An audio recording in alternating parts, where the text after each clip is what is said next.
있습니다. 이사야서는 하나님이 택하신 백성과 그 남은 자를 중심으로 심판과 회복이 반복될, 그러니까 아직 일어나지 않았지만 그 심판과 회복이 반복될 것이다 라는 그 역사의 전개를 다루고 있습니다. 그런데 그 과정에서 계속 이사야를 통해서 선포되는 하나님의 말씀은 그 과정 중에서도 심판과 회복이 계속 반복되는 그 역사 속에서도 하나님의 변하지 않는 약속이 있다라는 것을 자세하게 명시해주고 있어요. 그래서 우리가 읽었던 이 본문, 짧은 구절이지만 이 본문은 3부에 시작합니다. 3부에.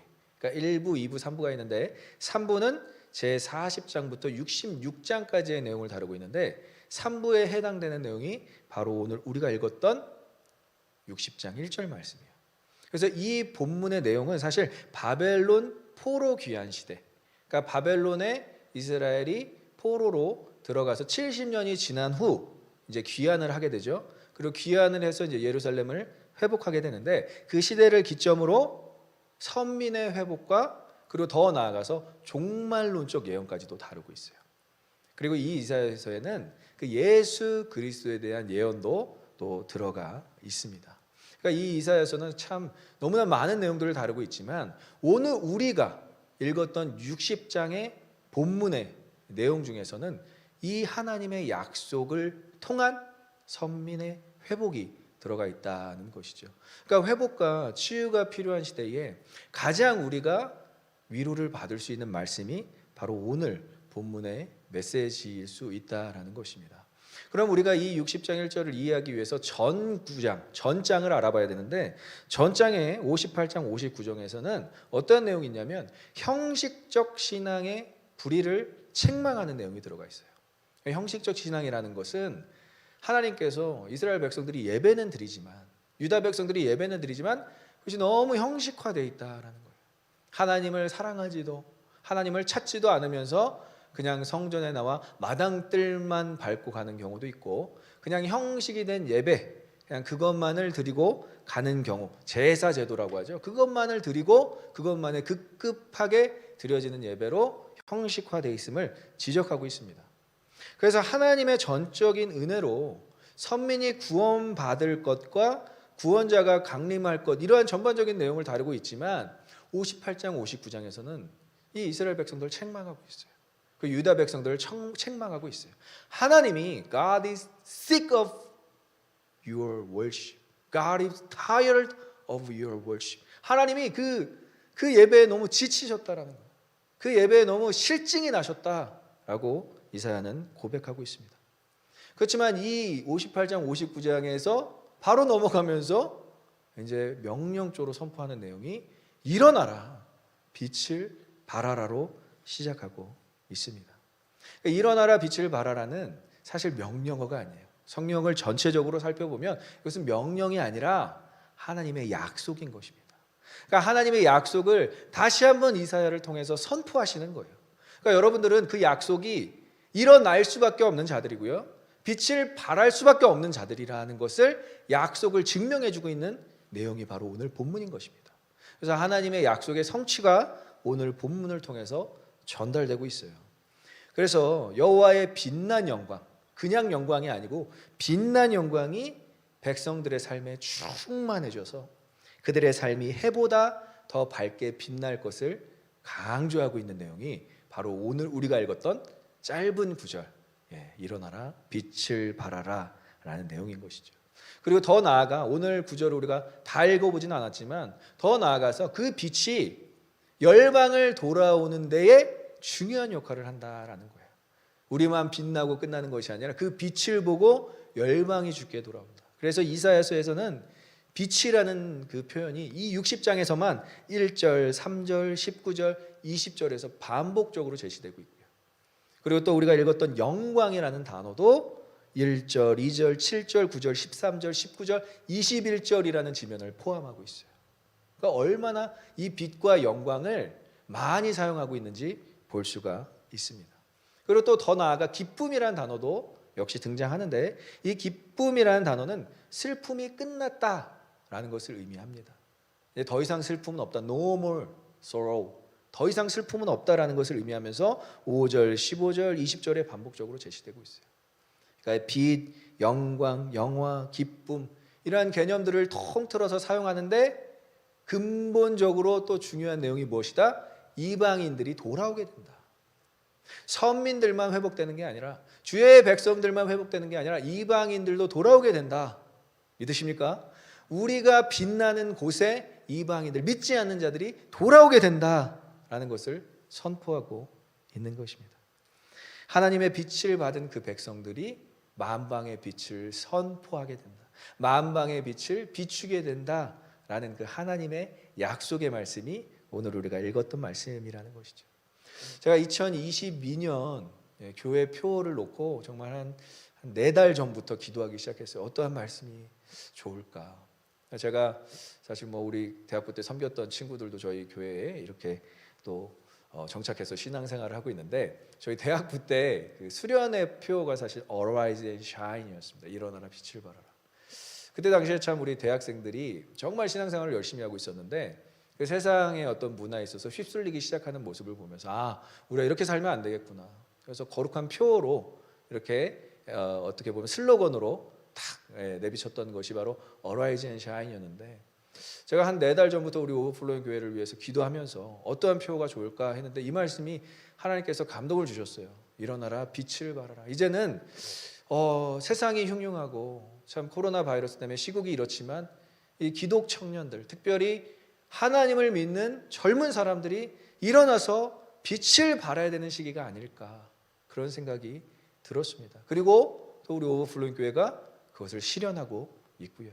그래서 가장 어두울 때 빛은 가장 빛나게 되는 것입니다. 하나님께서도 여러분들을 그렇게 사용하실 줄 믿습니다. 그래서 오늘 우리가 그렇게 인사했으면 좋겠어요. 일어나라 빛을 발하라 이렇게 인사하면 너무 부담스럽죠. 일어나십시오. 빛을 발하십시오. 우리 한번 옆 사람을 보면서 그렇게 인사하겠습니다. 일어나세요. 빛을 발하세요.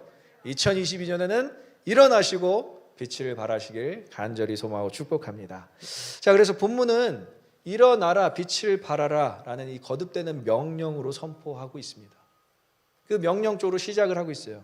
이 영적 축복을 얻은 자가 제가 아까 얘기했듯이 더 나아가 주변 사람들 그리고 만방에 널리 그 빛을 전해야 되는 사명을 제시하고 있어요. 그러니까 사명이 없으면 사실 우리가 살아갈 가치, 살아갈 의미가 없는 거예요. 사명이 있어야 우리가 살아갈 수 있는 그 원동력이 되는데 오늘 바로 이 짧은 구절 일어나라 빛을 발하라가 우리의 사명이 될 수 있다라는 것이죠. 그래서 일어나라에 해당되는 이 히브리어 단어 쿰이라는 단어는 쿰이라는 문자적 어원이 있어요. 이것이 앉은 자리에서 힘있게 일어나는 동작을 설명하는 단어입니다. 그러니까 그냥 단순히 자고 일어난 수준이 아니라 결단을 하고 일어나는 단어가 바로 이 쿰이라는 단어예요.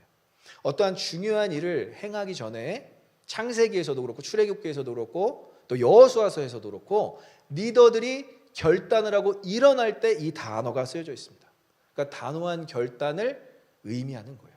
단호한 결단을 표현하는 바로 일어나라라는 표현인 것이죠. 그래서 하나님의 축복을 받은 자는 그 자리에서 머물 것이 아니라 신속하게 일어나서 하나님의 사명을 감당해야 한다라는 것을 우리에게 제시해 주고 있습니다. 일어나서 무엇을 해야 되죠? 빛을 발해야 되고요. 그리고 영광을 나타내야 한다라는 것이죠. 예수님께서도 신약에서 우리를 세상의 빛이라고 말씀하셨어요. 믿으십니까? 그 세상의 빛이라고 말씀하실 때 우리를 이렇게 표현하셨습니다. 우리 한번 마태복음 5장 14절 같이 읽어보도록 하겠습니다. 너희는 세상의 빛이라 산 위에 있는 동네가 숨겨지지 못할 것이요. 저는 이 표현이 참 너무 좋아요. 이 표현의 숨은 의미를 여러분들이 아셔야 돼요. 팔레스틴 지역, 사막 지역에는 등대가 없었습니다. 그런데 빛이 너무나 필요했어요. 왜냐하면 사막에서 길을 잃은 사람들이 길을 찾을 수 있는 방법이 하나도 없었기 때문이죠. 그런데 팔레스틴 그 사막 지역에 산 위에 있는 동네에 불빛이 있으면 아무리 사막에서 길을 잃어버린 사람도 그 빛을 찾아가서 필요한 물을 공급받고 필요한 음식을 공급받을 수 있었어요. 그러니까 생명을 부재할 수 있었다라는 것이죠. 그러니까 우리의 빛은 누구를 위한 빛이라고요? 생명을 부재할 수 있는 빛이라는 것입니다. 그리고 생명이 없는 자들을 위해서, 생명이 잃어가는 자들을 위해서 우리가 빛나야 하는 것입니다. 그래서 우리를 산 위에 있는 동네가 너희를 감출 수 없을 만큼 밝게 빛날 것인데 그 빛을 보고 누군가는 살게 될 것이라는 그러한 표현을 가지고 있습니다. 그래서 우리는 그 빛이라는 이름이 사실 신약에 와서는 교회예요. 한번 따라해 볼까요? 교회. 교회가 세상의 빛이어야 할 줄 믿습니다. 그래서 에클레시아라는 그 어원 자체, 교회의 어원이 He calls us, 우리를 불렀다. 어디서? Out of darkness to the light. 우리가 빛으로 향할 수 있도록 그분이 우리를 부르셨다라는 그 내용이 에클레시아라는 단어예요. 그럼 거기서 끝나는 것이 아니라 베드로 전서에서 무엇이라고 얘기하죠? 같이 읽어보겠습니다. 너희를 어두운 데서 불러내어 그의 기이한 빛에 들어가게 하신 이에 아름다운 덕을 선포하게 하려 하심이라. 믿으십니까? 아름다운 덕, 은혜, 구원, 가스펠, 복음. 우리가 복음으로 구원 받았잖아요. 아멘 소리가 안 나오니까 제가 지금 잠깐 당황했는데 이 현장 예배를 잠깐 까먹고 있었어요. 스트리밍 예배라는 걸 잠깐 저 망각하고 있었어요. 여러분들은 복음으로, 여러분들 은혜로 구원받은 줄 믿습니다. 우리가 그것이 없었으면 빛으로 들어갈 수가 없어요. 그래서 들어가게 하다, 빛에 들어가게 하다, 빛에 도달하다 정도가 아니라 dwells in the light. 우리가 빛으로 살게 하셨다라는 거예요. 빛 안에 거하게 하셨다라는 거예요. 왜? 그 복음을 선포하게 하기 위해서. To proclaim the gospel of God. 그 하나님의 복음을 선포하게 하기 위해서 우리를 불러내신 줄 믿습니다. 그래서 여러분들은 빛에 거하는 자들이에요. 빛에 사는 자들이에요. 우리가 단순히 빛에 그냥 닿는 자들, 빛에 그냥 다다른 자들 수준이 아닙니다, 여러분. 여러분들은 빛에서 사시는 분들인 줄 믿습니다. 여러분들의 주변에는 어둠이 존재할 수가 없어요. 미안하지만 이미 주님께서 여러분들을 불러내셨다면 여러분들의 주변은 다 환하게 빛날 줄 믿습니다. 그것이 우리의 사명인 거예요. 그러면 우리가 어떻게 일어나서 빛을 발해야 하는가? 우리 2022년에 우리 이 사명을 이루어야 되지 않겠습니까? 그래서 우리 세 가지 영적 비밀을 한번 본문을 통해서 알아보도록 하겠습니다. 우리 한번 같이 읽어보겠습니다. 첫째, 넘어졌다는 것을 알 때 일어날 수 있다. 하나님을 떠난 백성이 어떻게 파멸 가운데 이르게 되는지, 살게 되는지를 58장과 59장에서 너무 자세하게 표현해주고 있어요. 그래서 이사야 59장은 정말 읽기에 끔찍한 내용들이 있습니다. 오직 너희 죄악이 너희와 너희 하나님 사이를 갈라놓았고 너희 죄가 그 얼굴을 가리어서 너희에게서 듣지 않으시게 함이니라. 하나님이 더 이상 듣지 않으시는 데에 이르렀다라는 거예요. 이는 너희 손이 피해 너희 손가락이 죄악에 더러워졌으며 뿐만 아니라 내 입술은 거짓을 말하며 너희 혀는 악독을 내밀어. 이 심각한 상황에 이르니까 더 이상 하나님이 도와주고 싶어도 도와줄 수 없는 상황에 이르렀다라는 것이죠. 근데 59장에 좀 감사한 내용이 있습니다. 바로 이스라엘 백성들이 회개하는 장면이 나와요. 우리가 넘어졌구나. 우리가 실패했구나. 우리와 하나님의 관계가 깨어졌구나 라는 것을 절감하는 내용이 나옵니다. 그러니까 어떻게 되죠? 하나님의 구원 의지가 발동되는 거예요. 하나님의 구원 의지가 reach out 되는 거예요. 여기서 하나님이 내 손이 짧아서, 내 팔이 짧아서 너희를 구원하지 못하겠느냐라고 우리에게 되물어보고 있어요. 그럼 우리에게 필요한 자세가 무엇이라고요? 넘어진 것을 알아야 된다는 거예요. 실패한 것을 알아야 된다는 거예요. 그래서 하나님의 구원 의지가 59장 15절 비해서 6절에 이렇게 나와 있어요. 한번 같이 읽어보겠습니다. 여호와께서 이를 살피시고 그 정의가 없는 것을 기뻐하지 아니하시고 사람이 없음을 보시며 중재자가 없음을 이상히 여기셨으므로 자기 팔로 스스로 구원을 베푸시며 자기의 공의를 스스로 의지하사. 사람이 없다라는 거예요. 또 어떤 사람이?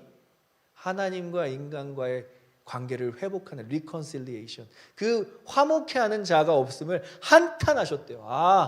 내가 직접 저들을 구원해야 되겠구나. 너무 감사한 구절 아닙니까? 이것은 심판에 대한 내용이 아니라 넘어짐을 깨달았을 때, 실패를 깨달았을 때 하나님께서 우리에게 베푸시는 은혜 반응인 거예요. 내가 너희를 직접 구원해야 되겠구나. 너희에게는 방도가 없구나. 그러면 하나님께서 그렇게 하시기까지 우리가 뭐가 필요하다라고요? 넘어진 것을 인정해야 되라는 거예요. 넘어진 것을 인정하고 실패한 것을 인정하고. 그래서 59장 12절에 이스라엘 백성들이 물론 이렇게 똑같은 말로 고백하진 않았겠지만 이사야의 예언으로서 유다 백성들, 실패한 유다 백성들이 이렇게 고백하는 장면이 이사야서에서 펼쳐지고 있습니다. 우리 한번 같이 읽어보겠습니다. 이는 우리의 허물이 주의 앞에 심히 많으며 우리의 죄가 우리를 쳐서 증언하오니 이는 우리의 허물이 우리와 함께 있음이니라. 우리의 죄악을 우리가 아나이다. 너무 멋진 표현 아닙니까? 우리의 죄악을 우리가 아나이다. 성경에 이렇게 회개하는 내용이 별로 없어요. 욥이 의인이라고 우리가 칭함을 받았는데 너무나 큰 저주를 받았잖아요. 그런데도 불구하고 나중에 하나님이 나타나시고 욥에게 임재하시니까 욥은 내가 티끌과 재 가운데서 회개한다라고 고백을 합니다. 이스라엘 백성들도 마찬가지예요. 죄가 없습니다, 하나님. 우리가 왜 이렇게 살아야 되죠? 왜 우리가 포로로 끌려가서 이 고생을 하고 있죠? 라고 고백하는 게 아니라 우리의 죄악을 우리가 아나이다. 이 안다라는 단어, 이 히브리어 단어로 야다, 헬라어로는 그노시스. 이 알다라는 단어는 뭐 그냥 대충 오케이 그 정도 알았 이 정도의 차원이 아니라 정말 뼈를 깎는 심정으로, 살을 찢는 심정으로 우리가 우리의 죄악을 알았다라고 고백하는 것입니다. 그 고백 위에 하나님께서 손을 펼치사 우리를 일으켜 세워주시고 다시 구원해 주시고 다시 그 빛을 발하게 하시고 다시 영광을 나타나게 하신다라는 것이 오늘의 선포인 것입니다. 우리 초등학교 때 경기, 계주를 하다 보면 달리기가 있잖아요. 그 운동회에 계주가 있지 않습니까? 그럼 바톤을 건네서 막 달리는 그 계주 가운데 뭐 1등을 계속 하는 팀 중에서 바톤을 받고 그 1등을 유지하다가 그 1등에 있었던 그 한 사람이, 달리던 사람이 넘어졌어요. 그럼 넘어진 걸 알고 일어나든지 아니면 뭐 경기를 포기하든지 졌구나 라고 그러는 것이 아니라 여러분 계속 누워있는 상태로 계속 달리면 되겠습니까? 난 넘어진 게 아니야. 난 계속 1등이야. 그럼 말이 안 되잖아요. 그럼 뭐 먼지만 날리고 이상한 사람처럼 취급받겠죠. 넘어졌으면 일어나든지 아니면 실패, 아니면 우리가 넘어졌다라는 것을 인정하든지 둘 중에 하나라는 것입니다. 근데 넘어진 것을 인정하지가 않아요. 지금 이 세대는 실패했는데 어려워졌는데 그것을 인정하지 않아요. 그냥 let it go예요. 뭐 조만간 지나가겠지. 뭐 어쩌겠어. 그게 아니라는 거예요. 넘어졌으면, 실패했으면, 지금 이 고난 가운데 왔으면 우리가 고난 가운데 있구나. 우리의 죄악 때문이구나. 우리의 잘못 때문이구나. 하나님 앞에서 회개해야 되는구나. 나의 개인의 잘못이 아닐지라도 나의 가정에서, 나의 공동체에서, 나의 국가에서, 나의 나라에서, 열방에서 무언가 잘못돼서 잘못 돌아가고 있는 게 느껴진다면 그 자리에서 우리가 회개해야 될 줄 믿습니다. 그것이 하나님께서 돕는 사람의 그 모델이에요, 모델. 그냥 그런 사람은 하나님께서 도와주시고 일으켜 세우실 수밖에 없다라는 것이죠. 제가 어렸을 때가 생각이 납니다. 저희 누님들이 2명 있기 때문에 제가 누님들을 유심히 살펴봤어요. 누님들이 어렸을 때 항상 보면 어머니께서 혼내실 때 더 혼나는 장면을 포착했습니다. 왜냐하면 누님들이 뭘 잘못했는데 잘못했다고 빌지를 않으니까 어머니가 막 계속 더 막 훈계를 하시고 회초리를 드셔서 막 때렸어요. 누나들은 막 절대 인정을 안 해요. 뭘 잘못했는데. 제가 그걸 보고 머리를 쓰기 시작했습니다. 무조건 잘못했다고 빌면 안 맞겠구나. 근데 역시나 아니나 다를까 잘못했다고 무언가 지적하기도 전에 비니까 엄마가 용서해 주시는 거예요. 너무 그게 재밌어서 계속 반복하다 보니까 제가 뭘 잘못했는지 모르고 살게 되는 엄청난 과오를 범하게 됐습니다. 그거를 제가 중고등학교 때 깨달았어요. 이게 이러면 안 되겠구나. 내가 잘못한 걸 알기도 전에 그냥 막 빌어버리는 거예요. 혼나기 싫어서. 그걸 그러면 안 된다라는 거예요. 우리의 잘못을 정확하게 인정하고 뭘 잘못했는지 깨달았고 그것을 고백할 때 하나님께서 우리의 죄를 사하여 주실 뿐만이 아니라 우리를 다시 일으켜 세우신다라는 것이죠. 저와 여러분들은 그냥 하나님 앞에서 최고의 고백은 그거예요. 최상의 회개의 내용은 우리의 죄악을 우리가 아나이다. 그렇게 시작하시는 저와 여러분들이 되시길 간절히 소망하고 축복합니다. 우리의 죄악을 우리가 아는 만큼 놀라운 회개의 내용이 없다라는 거예요. 하나님이 일하실 수밖에 없는 회개의 내용인 것이죠. 자, 두 번째 우리 같이 읽어보겠습니다. 둘째, 이미 소유된 빛이 있음을 알 때 빛을 비출 수 있다. 우리에겐 이미 빛이 있습니다. 믿으십니까? 이 이유 접속사, 그 이유를 이야기하는 접속사가 바로 붙어요. 일어나라 빛을 발하라. 이는 because, 왜냐하면 하나님의 백성이 일어나 왜 빛을 발해야 되는지 바로 이유를 설명해 주고 있어요. 너무나 친절한 구절이죠. 그럼 딱 이렇게 얘기하죠. 내 빛이 이르렀고 여호와의 영광이 임하였기 때문에 너희는 일어나서 빛을 발할 수밖에 없고 하나님의 영광을 나타낼 수밖에 없다. 완료 시조로 쓰여져 있어요. 이를 것이니까, 임할 것이니까 일어나라가 아니라 이미 이르렀다, 이미 임하였다, 완료 시제를 써서 그런 상태에 이미 우리가 있다라는 거예요. 여러분, 예수 믿고 구원받은 줄 믿습니다. 그 상태는요, 여러분, 우리가 빛에 이미 거하고 있을 뿐만이 아니라 여기서 놀라운 고백은 이미 그 빛을 소유하고 있다라고 이야기를 하고 있어요. 그래서 우리가 사는 것이 아니라 하나님의 그 빛의 인도하심 따라 살아가게 되는 것이고요. 그리고 우리가 우리의 빛을 우리의 빛을 발광해서 누군가에게 비추는 것이 아니라 주님의 빛을 소유했기 때문에 그 빛이 자연스럽게 비춰지는 삶을 살아가게 되는 것입니다. 그래서 우리가 이렇게 고백할 수 있어요. 한번 따라해 볼까요? 하나님의 백성들은 이미 하나님의 빛을 받은 자들이다. 믿으십니까? 하나님은 여러분들을 부르셨다니까요. 베드로 전서에서 그렇게 얘기하고 있잖아요. 이미 여러분들을 불러내서 어둠 가운데 불러내서 그 빛 가운데 거하게 하셨다. 살게 하셨다. 우리를 그 빛 가운데 살게 하셨다라는 것이죠. 그래서 본문에 그 내 빛이라고 그러죠. 저도 이거를 잘 봤어요. 이게 하나님의 빛을 얘기하는지 우리의 빛을 얘기하는지. 근데 여기서 분명히 우리의 빛을 이야기합니다. 근데 우리는 스스로 빛을 소유할 수 있는 사람들이 아니에요. 그럼 그 우리의 소유된 빛은 누구로부터 온 것이다? 하나님으로부터 온 것이다. 그리고 예수 그리스도가 빛으로 이 땅에 오셨잖아요. 믿으십니까? 빛으로 이 땅에 오셨기 때문에 그분을 믿는 자마다 영생을 얻는다, 구원을 얻는다라고 얘기하잖아요. 그러면 이미 그 빛을 우리가 소유하고 있다라는 것으로 증명하게 되는 것입니다. 그래서 내 빛이라고 얘기하는 거예요. 하나님의 빛이라고 얘기하지 않고 내 빛, 너의 빛, 너의 소유, 너의 소유된 빛이 이르렀기 때문에 일어나라, 빛을 발하라 라고 이야기하는 것입니다. 안개가 자욱한 곳에 여러분, 이게 운전을 하고 갈 때 얼마나 어둡습니까? 한 치 앞도 못 보잖아요. 그래서 앞차가 이 비상등을 켜주면 얼마나 고마운지. 그런데 센스 없게 제가 뭐 어떤 형제들이랑 좀 어디 가다가 안개가 자욱한 곳에서 이 비상등을 안 켜는 앞차를 발견했어요. 욕을 하더라고요. 근데 진짜 그래요. 저도 욕이 나올 뻔했어요. 아니, 안개가 자욱한데 앞에 불을 안 켜주면 우리가 어떻게 갈 수 있겠습니까? 근데 우리가 그런 사람들이라는 거예요. 우리가 이미 비상등을 갖고 있는 사람들이에요. 빛을 갖고 있는 사람들인데 우리가 안개 속에서 빛을 밝혀주지를 않아요. 비상등을 켜주지를 않으면 뒤에 못 따라온다니까요. 세상이 우리에게 요구하는 건 우리의 빛을 밝혀주기를 원하는 줄 믿습니다. 그것을 우리가 비상등이 있음을 깨달아야 된다는 거예요. 우리에게 빛이 있음을 깨달아야 된다는 거예요.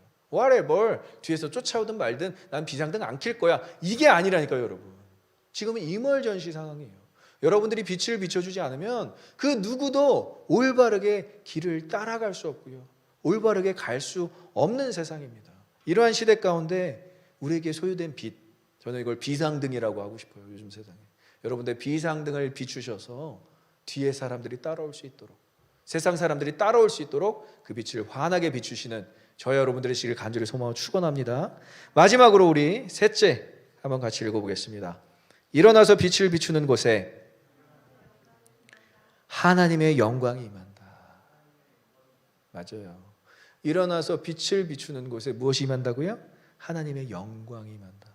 근데 이것도 완료 시제입니다. 이를 얻고 빛이 이를 얻고 하나님의 영광도 임하였다. 근데 이 임하였다에 해당되는 이 단어 자라흐라는 단어는 아래에서 위로 내려오는 게 아닙니다. 위에서 아래로 내려오는 게 아닙니다. 아래에서 위로 올라가는 것입니다. 여러분들 2022년에 우리가 새 소망을 품고 해돋이를 보지 않습니까? 해가 뜨는 걸 보잖아요. 똑같은 단어예요. 자라흐라는 단어는 아래에서 위로 솟아나는 거예요. 그러니까 여러분들이 빛을 비추는 그 장소 가운데 하나님의 영광이 솟아난다라는 거예요. 후광처럼. 그 어떤 세상이 이렇게 해가 영광이 밝게 비추면서 솟아난다라는 것을 의미하고 있어요. 그래서 구약 성경에서 단 17회만 사용되어 있고요.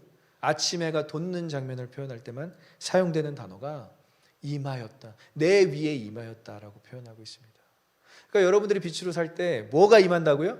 하나님의 영광이 임하게 되는 줄 믿습니다. 그래서 영광은 어떤 속성이 있냐면 머무는 속성이 있어요. 하나님의 영광이 떠났다. 이가봇이라고 얘기하죠. 그런데 하나님의 영광이 머무는 속성이 있어요. 그러면 우리가 좋아하는 찬양 있잖아요. 너에게 얼굴을 비추사 너에게 복을 주시길 원한다. 똑같은 거예요. 영광도 여러분들을 따라다니면서 하나님의 영광이 여러분들께 머물게 되는 것입니다. 빛을 밝힐 뿐만이 아니라 하나님의 영광이 계속 우리를 통해서 나타난다고 생각해 보십시오. 그곳이 바로 여러분들의 사명의 자리가 될 수 있다는 것이죠. 우리 후광 좋아하지 않습니까? 어떤 사람들이 이렇게 올 때 후광이 막 저 사람은 어떻게 후광이 느껴져? 바로 기독교인들의 삶이 이래야 될 줄 믿습니다. 왜냐하면 우리가 빛을 소유하고 있기 때문에 그 빛을 전하는 데마다 뭐가 솟아오른다고요? 하나님의 영광이 솟아오른다는 거예요. 근데 우리가 후광하면 왜 자꾸 불교의 스님들을 생각하잖아요. 머리가 없으니까 막 이렇게 반사돼서 후광. 그게 아니에요, 여러분. 하나님의 영광은 뭐죠? 주변이 화목해 되고 아까 찬양했던 것처럼 주변이 평화로워지고 그리고 하나님을 우리를 통해서 우리의 빛을 통해서 믿게 되는 것이 하나님의 영광인 것입니다. 그래서 저와 여러분들이 2022년에 이 하나님의 영광을 회복했으면 좋겠어요. 그러려면 먼저 우리가 넘어진 것을 인정하자고요. 2020년, 2021년 코로나로 인해서 정신없었고 어떻게 신앙생활을 해야 되는지도 몰랐고 물론 지금도 이어지고 있지만 저는 확신합니다. 2022년에는 여러분들이 일어나서 빛을 발하게 될 줄 믿습니다. 그것이 바로 여러분들의 사명이기 때문에 그래요. 이제는 우리가 어디 도망갈 데가 없어요. 어디 피할 데가 없어요. 이제는 하나님께서 여러분들을 일으키셔서 밝게 비추실 것입니다. 저는 그것을 확신하고 있어요. 그래서 빛이 머물게 하고 영광을 나타내기 위해서 딱 두 가지만 여러분들 기억했으면 좋겠어요. 빛 가운데 거하십시오. 빛 가운데 거하십시오. 우리가 빛임을 확인해야 되잖아요. 우리가 빛이 있음을 확인해야 되는 자리가 어디입니까? 예배의 자리인 줄 믿습니다. 지금 이렇게 영상으로 예배를 드리겠지만 여러분들이 있는 자리가 바로 빛이 있음을, 내게 빛이 소유되어 있음을 확인하는 자리예요. 그리고 그 빛을 소유한 것을 확인하기 위해서 여러분들 통모임이 꼭 필요한 거예요. 말씀을 나누십시오. 예수 그리스도를 나누십시오. 저는 이것이 성찬식 오늘 못하잖아요. 말씀을 나누는 게 성찬이에요, 여러분. 다른 게 성찬이 아닙니다. 예수 그리스도, 우리의 생명의 떡을 나누는 게 성찬이라면 예수 그리스도를 나누는 게 성찬이 되어야 될 줄 믿습니다. 이렇게 코로나로 우리가 성찬식을 못한다면 여러분 소그룹에서 브레이크다운 나누다잖아요. 거기서 나누는 거잖아요. 쉐어링하고요, 프로바이딩하고요, 코이노니아를 이루십시오. 그게 여러분들이 빛을 확인할 수 있는 유일한 방법이에요. 그리고 또 한 가지가 있어요. 빛 대신 예수 그리스도를 따라해 볼까요? 빛 대신 예수 그리스도를 더욱 사랑하자. 결국 사랑하면 닮을 수밖에 없어요. 오늘 우리 옆에서 찬양 또 이렇게 함께 섬겨준 우리 자매가 결혼한 지 얼마 안 됐어요. 근데 저는 이 부부를 보면서 정말 사랑하는구나 라는 걸 알 수 있는 것이 둘이 닮아가요. 둘이 닮았어요. 연애할 때부터도 닮았는데 결혼하니까 더 닮아가요. 사랑하면 닮습니다. 믿으십니까? 우리가 빛을 사랑하면 빛처럼 되는 거예요. 그 빛 원조가 누구죠? 예수 그리스도잖아요. 예수 그리스도를 더 사랑해야 될 줄 믿습니다. 제가 정말 좋아하는 찬송 중에 내 평생 소원, 내 평생 소원은 내 구주 예수를 더욱 사랑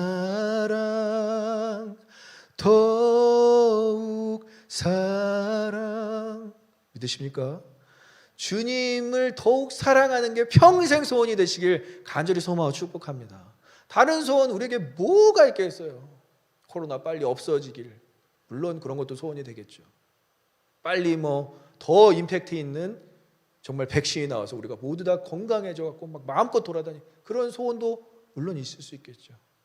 근데 저와 여러분들은, 빛을 소유한 저와 여러분들은 딱 한 가지의 소원, 내 구주 예수를 더욱 사랑하는 소원이 있어야 될 줄 믿습니다.